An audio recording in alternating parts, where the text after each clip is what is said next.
But there is a very strong anti-military finding coming out from this particular survey, Vinod Sharma. A very strong, only 14% there saying military crackdown, mobilizing the armed forces is the best way. Only 14. You know, 39% of this country are very wise people. I think we need all the three elements in order to address this problem. Development, negotiation, and military action. It should not, by any stretch of imagination, it's nobody's case that the state should come across as a weak persona or a weak entity. But at the same time, we are fighting our own people. These are the people who are feeling orphaned by years and years of neglect. We first had this problem of Naxalism in 1967. And today, we are in 2009, 4 decades. What have we done?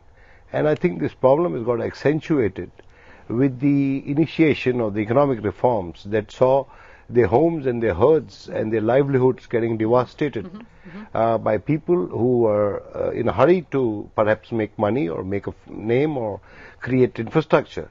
But what is sustainable development after all? You know, there is a debate worldwide on sustainable development. Sustainable development means that when there is a choice between someone's livelihood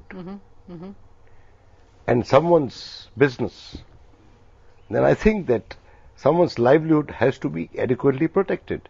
These are the people who could have led their shoulder to the wheel. These are the people who belong originally to India. You had a huge debate in this country on the Forest Act, Forest Rights Act, and you had this whole lobby of the tiger enthusiasts, people who wanted to protect the tigers, and the people who wanted to protect people who wanted the tribals to get their rights over forest produce.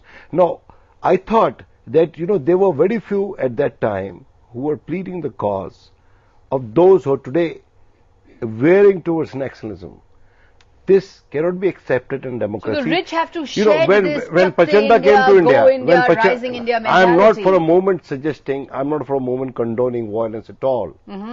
And I think that human rights are as much applicable to forces commanded by him once upon a time and to people. But the context of economic development as it's panning out at the moment it has to be participatory and has to be addressed. Swapan Dasgupta, you've been in the forefront of arguing that we mustn't romanticize the left-wing insurgencies, that force is the only way, perhaps in certain times, to deal with this kind of anti-national violence.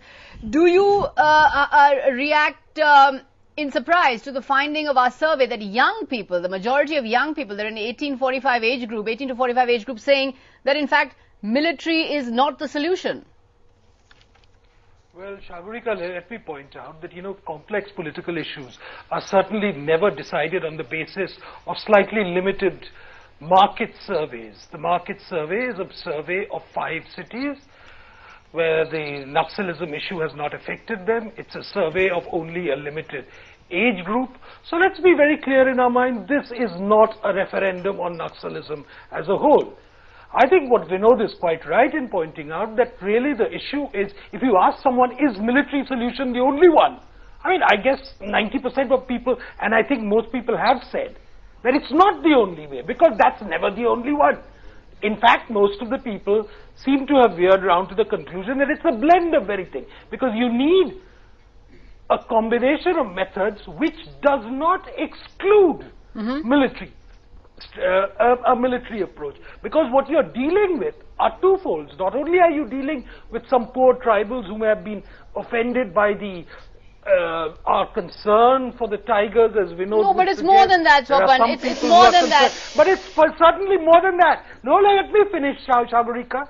You see, I think the point is, you build a certain caricatured version, a liberal caricature of victimhood, which ignores the fact that what you're dealing with are actually hardcore military insurgents, the type who have no inhibitions of beheading policemen, the type who have no inhibitions about hijacking a train, who actually are waging a war against the very sovereignty of India. Let's put that to Kavita Srivastava. Okay, let's put that to Kavita Srivastava. To take recourse to human rights things, to defend them is, in my view, slightly warped and one-sided.